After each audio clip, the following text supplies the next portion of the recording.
Good morning. 4:44 again.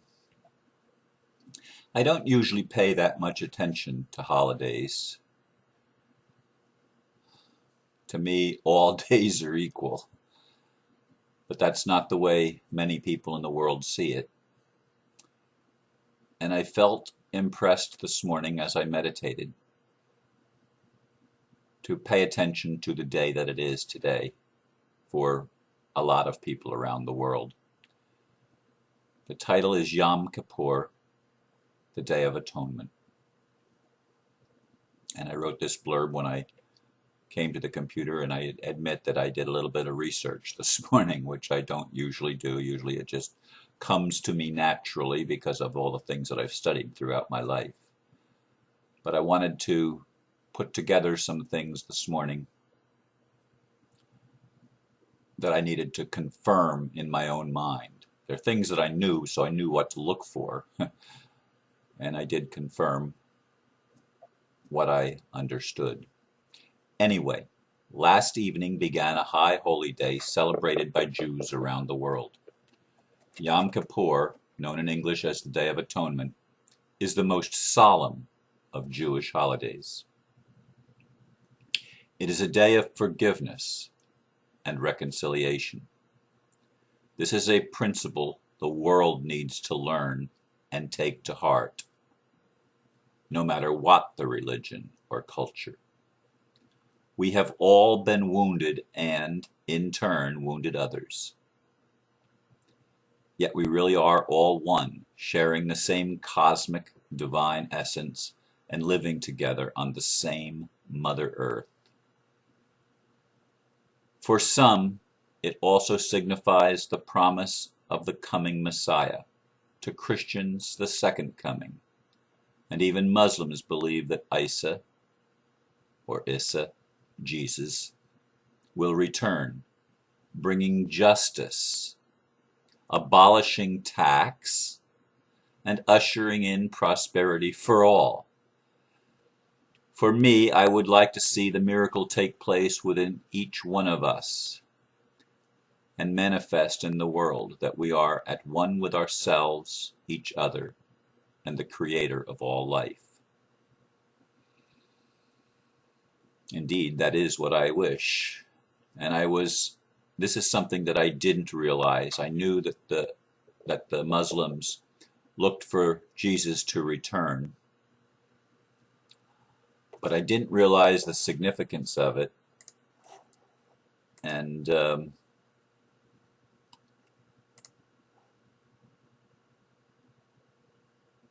I was surprised when I got to Islam. Allah's apostle, which is Muhammad, said, "The hour will not be established until the Son of Mary, Jesus, descends amongst you as a just ruler. He will break the cross, kill the pigs, abolish the jizya tax. Money will be in abundance so that nobody will accept it as a charitable gift." In other words, nobody will need to take charity from anybody else, including governments. Sounds like Nasara to me. Nasara, for those of you that don't know, is exactly that. It's like the announcing of the Jubilee, which is another Hebrew feast day, when all debts are forgiven and when the slate is basically wiped clean to start a new culture, a new society on the planet.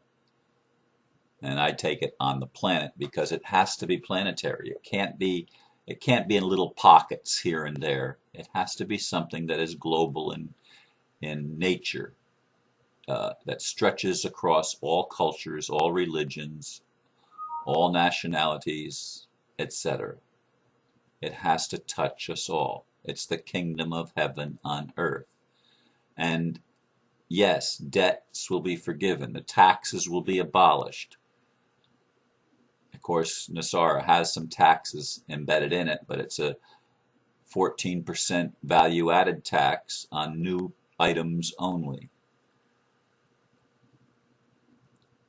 But even government ultimately I see as being abolished, but about Yom Kippur, about the Day of Atonement.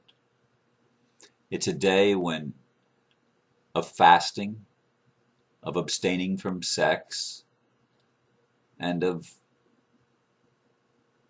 basically it signifies dying to the self, dying to yourself, so that you can rise in newness of life in the atonement, like a born-again Jew, a born-again Christian, a born-again Muslim, a born-again Hindu, a born-again Buddhist, a born-again Taoist. Name the religion. Name the religion. It doesn't matter. It's a newness of life, a new awareness of the interconnectedness of life itself, a new respect for Mother Earth, like the indigenous people have had for a long time, at least most indigenous peoples. A respect for all life, an honoring of that which sustains us as physical beings, as well as an honoring of that which sustains us as spiritual beings. The visible and the invisible world merging at one in our hearts. I've mentioned that and talked about it many times because it's a central principle in my life, that the inner and the outer must merge. That which is visible and invisible must merge and become one. This is the day to celebrate that. I would that Issa, Jesus, the Messiah, make a physical return. But even if he did, how many people would not believe it? What would it take for people to actually recognize the truth of anything when we've lived in a world of lies for so long and been deceived so often? Who do we trust? What do we trust? Yom Kippur calls for an examination, a self-examination. Look at your own soul, at your own heart, at your beliefs. Look at those things that separate you and those things that sabotage your very life. Habits, ideas, animosities that you will not let go of in your family, in your culture. So many people have been justifying the hatred that they have for those that are different, for those of different religions and different ideologies. It's time to lay these things aside, to examine ourselves and put aside the things that hurt so that there can be no more hurt ultimately. It's to honor the longing for peace that's within each of us, the flame of freedom that burns brightly in some and dimly in others, but it burns in all of us. To be free to be ourself, to be free to love life, to start. Aristos said, you don't have to worry about loving everybody. That's a burden. Love life. Love life itself and recognize that everything is alive. Love life. Indeed, the Day of Atonement, Yom Kippur, let it be a day that we examine ourselves, asking ourselves, do I love life? Do I appreciate the gift of life that I am experiencing, whether I attribute it to a divine being or not? I am experiencing life. Do I honor life? Do I love life? I've talked to many people over the past weeks even that are in despair because of the situations in their life that seem hopeless. And they wish they could just get out of here. Stop the world. I want to get off. and many are leaving. But for me, I want to love life more than I've ever loved life before, and to love my brothers and sisters. And it's becoming easier for me to not judge. I still find judgment coming up from time to time, but it's easier than it's ever been for me to simply allow others to be where they are without heaping upon them a sense of condemnation. All too often our religions have taught us to condemn those that are different. It's present in Western and Eastern religions. Western religions I'm more familiar with, but I'm sure it's present in humanity. It manifests in wars between Muslims and Hindus, for example.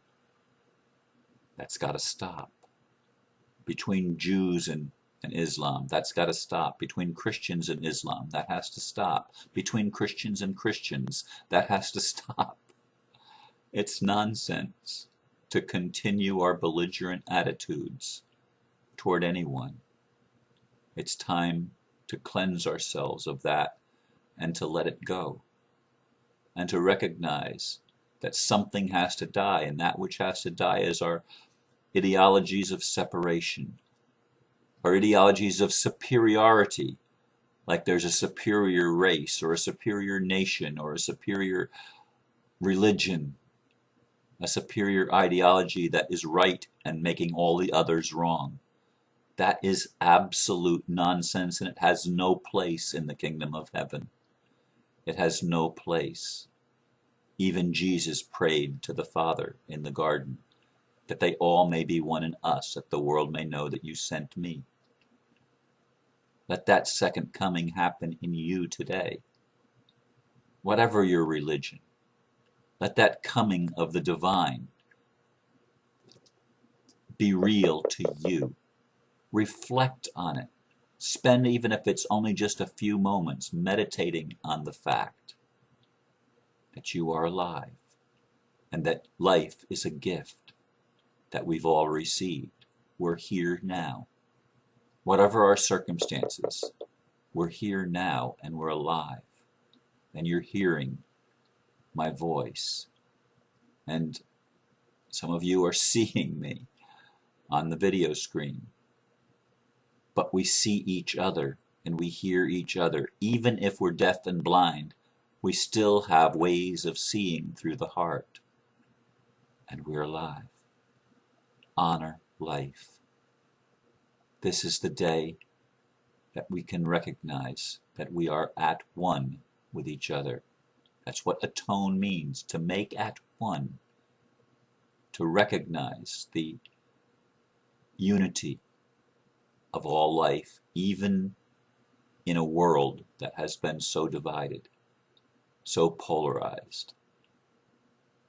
We can recognize that we are one. So I ask you to celebrate and put aside a time to just reflect. Just reflect on the gift of life that we've each been given. And reflect on the necessity. It's not a luxury, it's a necessity that we learn to love one another, as I believe our Creator loves each one of us. Thank you for listening. Have a beautiful day. Namaste.